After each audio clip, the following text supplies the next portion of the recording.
Сәлеметсіңдер ме балалар? Бүгін бізде жаңа тақырып компьютерді пайдаланудың кері аспектілері. Ноутбуктарымызды қосамыз, сабаққа дайындаламыз.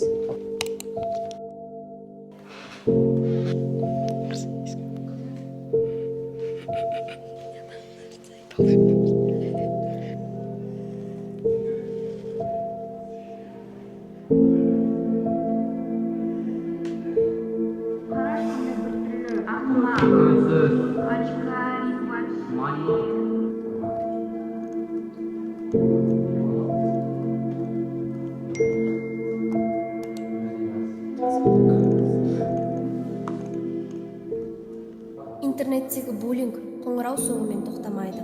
Ол түнде де жалғасады. Сенің бөлмеңде, телефоныңда, жүрегіңде.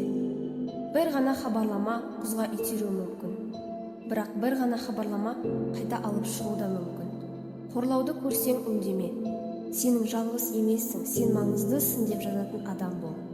Кибербуллинг үнсіз жаралайды, ал қолдау дауыстап емдейді.